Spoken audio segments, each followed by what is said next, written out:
Estamos en comunicación ya con Juan José Carvajales, titular de la consultora Passepartout. Juan José, buenas tardes, gracias por atendernos, bienvenido. Buenas tardes, Adrián, ¿cómo te va? Gracias por el llamado.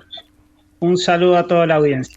Bueno, desde la tierra de Vaca Muerta nos preguntamos y tratamos de encontrar algunas certezas de lo que piensa cada uno de los candidatos a presidente de la Nación sobre el futuro, en particular de Vaca Muerta y en general de las políticas energéticas. ¿Qué fue lo que pudiste apreciar a partir del debate del día de ayer?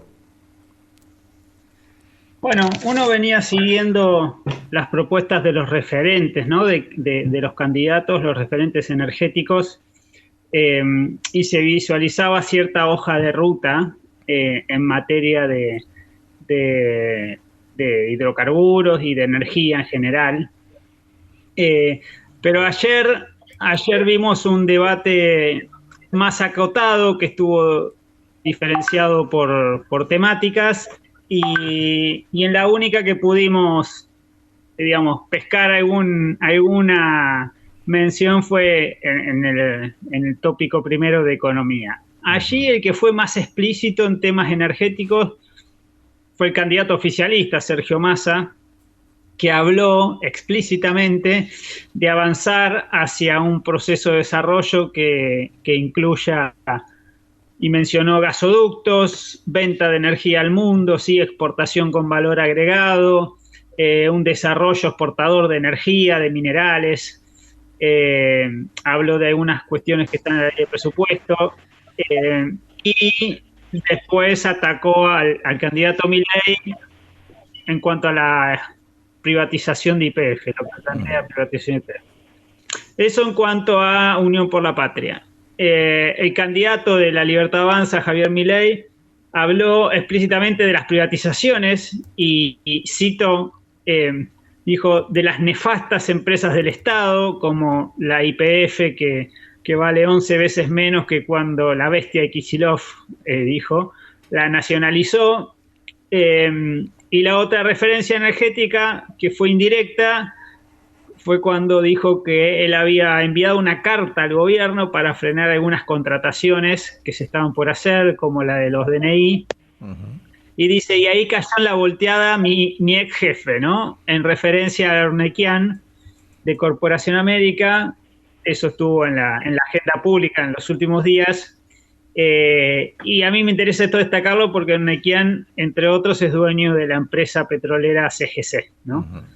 Uh-huh. Después, Patricia Bullrich, la candidata de Juntos por el Cambio, no esbozó propuestas energéticas de manera explícita.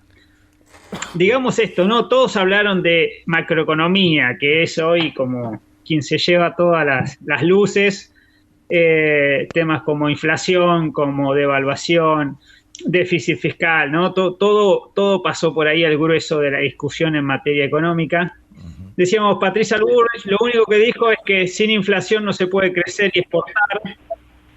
Entonces, bueno, algo en ese sentido como de hacia dónde deberíamos dirigirnos. Y para cerrar, los otros dos candidatos, Schiaretti, que planteó todo desde una posición de defensa del federalismo, ¿no? Y poniendo a Córdoba como el modelo, sí reiteró una crítica que es bastante extendida entre los gobernadores, que es que la nación financia los servicios públicos en el AMBA, con lo cual tenemos tarifas reducidas aquí cuando en el resto del país son altas, ¿no? Y habló de norte, de sur y particularmente de AISA. Uh-huh. Entonces dice, no puede ser que los usuarios de todo el país financien a los pitucos de capital, le faltaba decir. Sí, claro. Y después ver, para cerrar, bueno, en el marco de que propone no pagar la deuda externa, nacionalizar el comercio exterior, etcétera, no hizo menciones específicas a tópicos energéticos, ni a tarifas, ni nada por el estilo. Es decir, hubo muy poco de contenido energético en particular, y el que más mencionó algo como una hoja de ruta fue Sergio Massa, quien hoy está gestionando, ¿no? La materia energética, porque la Secretaría de Energía está bajo la órbita de su Ministerio de Economía. Uh-huh. Juan José, si te parece, vamos a ir uno por uno para revisar un poquito lo que dijeron. En el caso de Sergio Massa, bueno, él habló, como vos decías, de abrir un poco el comercio, la venta de energía al mundo. Habló de valor agregado y habló de minería. ¿Qué cosa se le puede reclamar a Massa hoy que debería aplicar para que esto que él dice que se puede hacer en una gestión futura comience a tener forma hoy mismo en la Argentina? Mira, yo creo que desde que llegó Sergio Massa al Ministerio de Economía, logró dos cosas. Por un lado, alinear todos los jugadores internos dentro del oficialismo, uh-huh. Lo cual puede parecer una perogrullada, pero que había trabado mucho la gestión en los 2 años previos. Eso por un lado. Y por otro lado, y de manera de forma consiguiente a eso, fue destrabar proyectos que estaban en cartera y que no salían. Uh-huh. Y entonces ahí tenemos los gasoductos, ¿sí? El Néstor Kirchner etapa 1 y ahora la etapa 2 y la reversión del gasoducto norte que están ya en licitación. Tenemos la extensión del Plan Gasar por 4 años más hasta diciembre de 2028 con contratos firmados. Y hoy lo que él plantea como su modelo es el proyecto de ley de GNL que está en el Congreso, el de hidrógeno también, para hacer hidrógeno de bajas emisiones, y después la materia de minería, ¿no? Donde la otra Secretaría de Minería, lleva adelante proyectos junto con las provincias para desarrollar el potencial en litio y en cobre, por ejemplo. Claro. Entonces yo creo que ahí, digamos, si algo hay para reclamarle es, bueno, acelerar y hacer un poco más de lo mismo y seguir articulando con el sector privado, especialmente en petróleo en este caso, y después, bueno, algo que nos falta que es financiamiento para obras de infraestructura de organismos regionales, ¿no? Por ejemplo, en líneas de alta tensión, donde tenemos un déficit muy grande, sobre todo si queremos seguir introduciendo energías renovables. Claro, y que quedó claro que es un área donde el mercado no avanza, digamos, si no lo hace el Estado con financiamiento propio o de organismos multilaterales es muy difícil. Para redondear un poco ese tema de la infraestructura, la Argentina quedó en condiciones luego del gobierno de Macri de acceder a préstamos internacionales para infraestructura, por ejemplo, para cualquier cosa, pero digo, para infraestructura en particular, ¿estaba en condiciones de ir al mercado a buscar financiamiento o tenía las puertas cerradas? Y le costó, porque además inmediatamente vino la pandemia.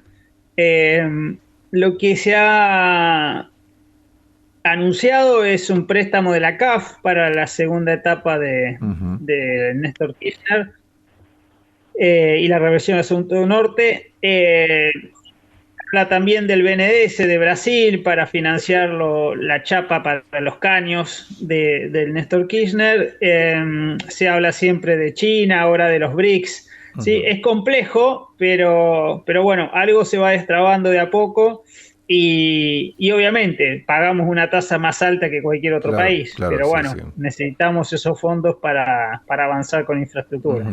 Y yendo a lo de Milei, obviamente él habla de las privatizaciones, ¿no? Que no han sido, digamos, muy exitosas en la República Argentina, y este número que él da con relación al valor de YPF, que dice que vale 11 veces menos que cuando se nacionalizó, ¿qué tan así es eso? Sí, es cierto que cayó el valor, escucho mucho eco, luego de la nacionalización cayó el valor de la compañía. Después, en los últimos tiempos, ahora se recuperó y bastante, una vez que cerró el conflicto, la causa ambiental que tenía por la empresa Maxus, una subsidiaria en Nueva York, en Estados Unidos.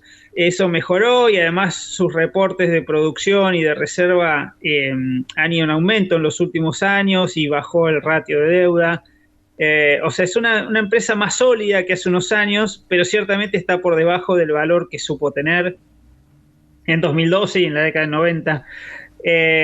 No obstante, lo que plantea Milei, más allá de esa chicana, es que la quiere privatizar una vez que tenga un valor bursátil acorde, ¿no? O sea, que primero hay que robustecerla, dice, y después venderla, lo cual uno puede avisorar ahí, digamos, un mediano plazo, lo que él suele llamar reforma de segunda y tercera generación, que claramente traspasan su gobierno, su eventual gobierno, ¿no? De 4 años, o por lo menos un primer mandato de 4 años. A lo que voy es que son reformas que no son inmediatas. Lo mismo en el mercado de gas o de energía eléctrica. En gas, por ejemplo, dice que va a respetar los contratos del Plan Gas, lo cual me parece acertado porque eso funciona y ha estabilizado el mercado. Pero eso llega a diciembre de 2028. Quiere decir que si quiere hacer algún cambio o alguna liberalización ahí del mercado, esto no alcanza un próximo gobierno, o sea, pasa al siguiente recién. Claro. Entonces hay cuestiones que desde lo retórico pueden ser efectivos, pero cuando uno va a la práctica es un poco más complejo. Claro, y el valor de YPF en términos estratégicos, digamos, es realmente relevante, ¿verdad? Sí, eso, digamos, es digno de ser puesto en valor cuando merituamos los efectos de la expropiación de 2012 y evaluamos si eso fue correcto o no, porque esa expropiación que tuvo un costo y que se le pagó a Repsol 2 años después, y que hoy tenemos ese diferendo en la justicia de Nueva York, pero lo que a veces perdemos de vista es que gracias a esa nacionalización YPF fue a explotar Vaca Muerta, que era algo novedoso en esa época, no porque no conociéramos la formación geológica, sino porque no se tenía la tecnología y los costos apropiados, pero había que ir a conocer lo que los geólogos dicen el sistema petrolero. Entonces, eso lo hizo la YPF estatal, con una curva de aprendizaje que le llevó mínimos 2 años, donde se hicieron pozos verticales, donde hubo, digamos, ensayo y error, y eso se hizo con alianzas estratégicas como con Chevron, pero al cabo de esos primeros años, lo que surgió de ahí fue un nuevo panorama de explotación en Vaca Muerta que le abrió las puertas a otras compañías nacionales e internacionales de primera línea mundial que hoy están en Neuquén y que yo lo pongo en estos términos. Hoy Neuquén ha dado 49 concesiones no convencionales y la producción de petróleo alcanza el 45% del total de la demanda y la de gas al 65%. Entonces, en términos generales decimos que la mitad de la energía que consumimos viene ya de Vaca Muerta. Y eso no hubiera sido posible porque el mercado, Repsol por sí sola, no hubiera hecho una inversión a riesgo como hizo una YPF estatal, nuevamente marcando el camino como pionera, como líder, como lo hizo a lo largo de toda su historia. Y también hay que sumarle lo que ingresa cada día más por exportaciones. Sí, la novedad que tenemos es que YPF volvió a exportar gas natural de manera firme, junto con otras compañías, pero YPF había quedado muy maltrecha en la resolución 46 del programa de estímulo al gas natural de Vaca Muerta, y con el plan GASAR 2020-2024, ahora extendido a 2028, YPF vuelve a retomar un aspecto central en la provisión de gas en todo el país y también la exportación a Chile. Y en crudo, la novedad es que YPF, que siempre se dedicó a abastecer el mercado interno, ahora vuelve a ser una compañía que exporta petróleo a Chile con el oleoducto trasandino y en lo que está avanzando, que es el oleoducto Vaca Muerta Sur a las costas de Río Negro. Entonces, esto le va a cambiar el perfil productivo y le va a fortalecer en su flujo de ingresos, ¿no? Claro. Es decir, y todo esto es generando saldos exportables, es decir, produciendo por encima de las demandas del mercado interno y de alguna manera liderando una industria también que tiene el perfil exportador hoy como su meta, ¿no? Hablamos de hoy del proyecto de ley de GNL, y en crudo también con el crudo medanito que se empezó a exportar después de la pandemia. Juanjo, una última reflexión o consulta. La semana pasada claramente el anuncio del dólar vaca muerta o dólar petrolero generó por lo menos incógnitas en cuanto a qué resultado podría tener.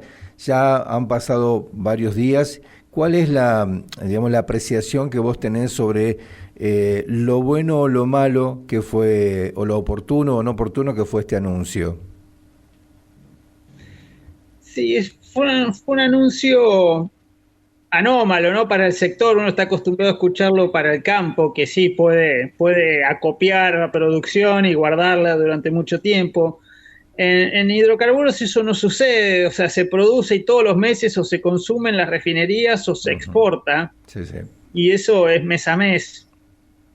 Entonces, este anuncio del Ministerio de Economía lo que pretende hacer es que las empresas